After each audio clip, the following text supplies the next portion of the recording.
سلام سلام كميت صنح فتواتن كبراتن نايز يوتيوب channel تخاتاتلتي نزعلت حرنا لكم حاصرتن واناون زيناتات كم تلومد حزنا لكم قريبنا لنا فلما لايك شير سبسكرايب እንዳገበርኩም ክሳብ ፍጻመ መደብና ሓቢርኩም ናኽጽንሑ ብኽብርን ዕድም ልዑል ተገዳስነት አሜሪካን ምዕራባውያንን ኣብ ልዕሊ ኤርትራ ኣብ ዝእዋን እዚ ንምንታይ ቅድሚ ገለ ሳምንቲ ፕሬዚደንት አሜሪካ ዶናልድ ትራምፕ ናብ ፕሬዚደንት ኢሳያስ አፈወርቂ ደብዳቤ ከም ዝጸሓፈ ሚኒስትር ዜና ኤርትራ ኣፍሊጡ ነይሩ።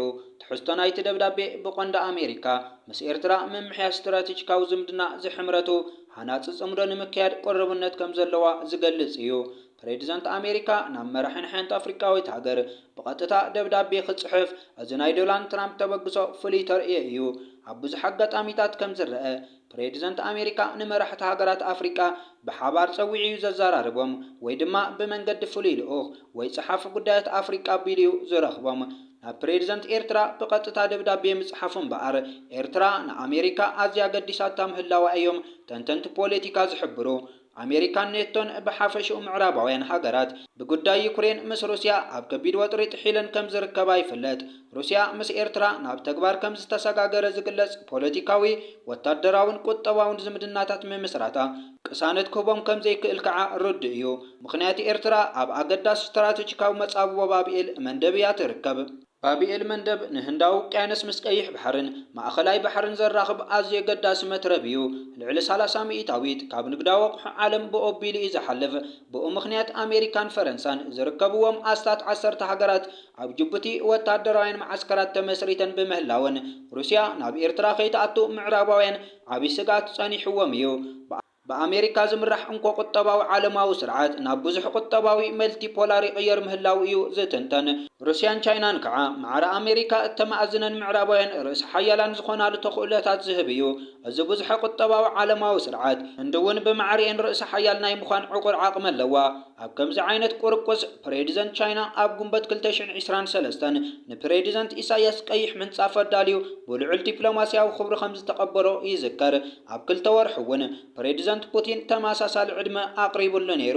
ብዘይካዚ ምክትል አድሚራል ሓይሊ ባሕሪ ሩስያ ኣብ ኤርትራ ንሰሙን መመላእታ ዝቐጸለ ዑደት ኣካይዱ ነይሩ። ፖለቲካ መኽሰባትካን ኪሳራታትካን ብደቂቕ እናቐመርካ ሃገራዊ ረብሓኻ ማእኸል ጌርካ ዝዕዮ ዓውዲ እዩ። ኣብ ዞባ ቀርኒ አፍሪካ ንኢትዮጵያ ከም መሻርክቲ ሒዛ ክትሰርሕ ክትፍትን ጸንሐት አሜሪካ ብፍላይ ኣብ ዝሓለፈ 3 ዕቁድ ብዙሕ ኣይጠቐመትን። ብኣውርኡ እኳ ኢትዮጵያ ኣብ ትሕቲ ቀዳማይ ሚኒስተር ዶክተር አብይ አሕመድ ኣብ ደማዊ ውግዕ ሕድሕድ ተሸኺላ ከም ጥምርቲ ሃገር ቀጻልነታ ኣብ ኣዝየ ሸቓሊ ደረጃ ወዲቓ ብምህላዋ ንአሜሪካ ተስፋ ቁሪጽዋ እዩ።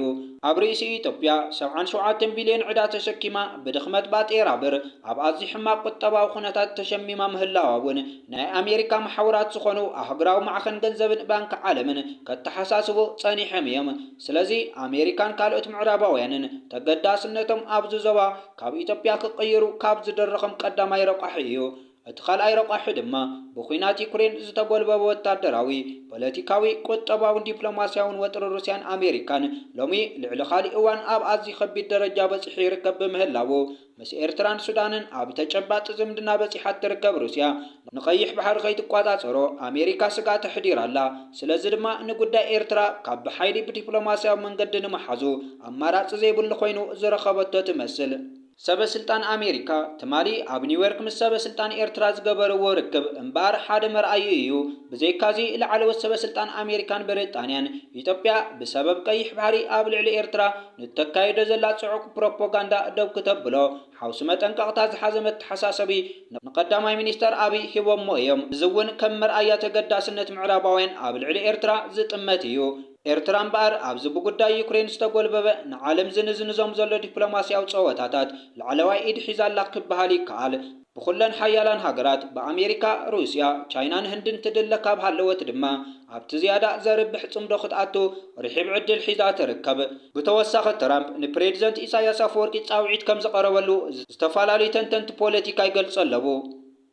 ኤርትራ ኣብ ዋዕላ ሕቡራት ሃገራት ቃል ከም ዘስምዐት ተገሊጹ ኣብቲ ሃገራት ዓለም ተኣኪባናሉ ከም ዝጸንሓ ዝግለጸሉ ዋዕላ ሕቡራት ሃገራት بمنستر عثمان صالح استوكلت إيرترا قال زسمعت كوينا أبتقاطامي قال زسمع منستر عثمان صالح إيرترا أبقداي كلمة ولوتي نتفتسات فخت قبر مخانا أزغلت سخوينو أبكال عير نتفتسات فزلوان حقرات ሓላፍነታዊ ስጉምቲ ክወስዳ እውን ተማሕፂኑ ኤርትራ ኣብ ሓቢርካ ምስራሕ እምነት ከም ዘለዋ ብምሕባር ናይ 1.3 ቢልዮን ዶላር ወፍሪ ክትገብር ናይ ነዊሕ ግዜ መደብ ከም ዘለዋ ብምግላጽ ካብኡ እቲ 63.4 ሚእታዊት ወፍሪ ካብ ናይ ደገ ወገናት ከም እትደልዮ እውን ገሊጹ።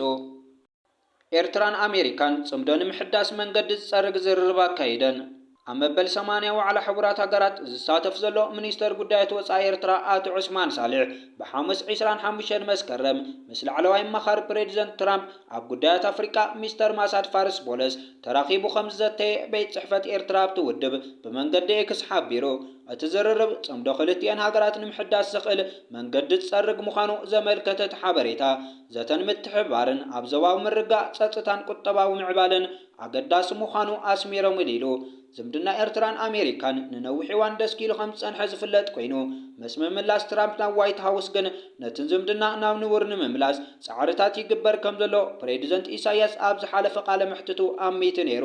ኣብ ዝሓለፈ ሓምለ ብመንገዲ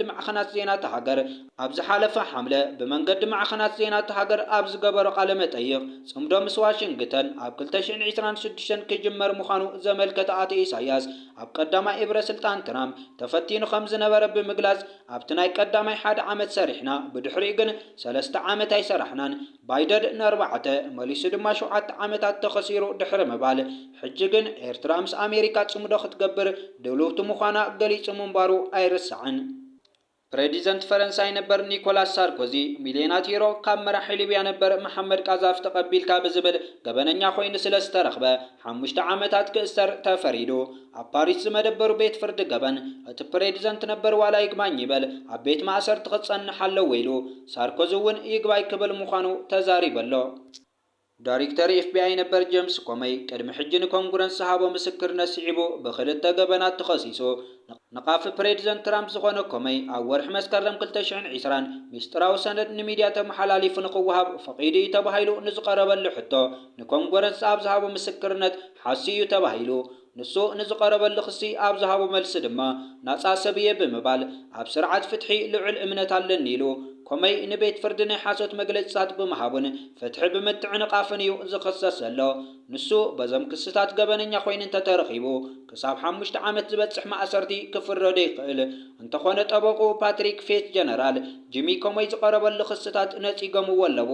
ኣብ መስርሕ ፍርዲ ፍትሒ ክንጽበ ኢና ኢሉ ሚኒስተር ጉዳያት ወፃኢ ኤርትራ ምስ ወደናዊት መዘንኡ ማርያም ኣርመር ስታንገርድ ከምኡውን ፍሊት ወኪል ሕብረት ኣውሮፓ ኣብ ቀርኒ ኣፍሪካን ተራኺቡ ኣብ ጉባኤ ሓፈሻዊ ባይቶ ሕቡራት ንምስጣፍ ኣብ ኒውዮርክ ዝርከብ ሚኒስተር ዑስማን ሳልሕን ምስ ፍሊት ወኪል ናይቲ ሕብረት ኣኒት ወበርን ብዛዕባ ጸጥታ ቀይሕ ባሕርን ቀርኒ ኣፍሪካን ተዘራሪቡ።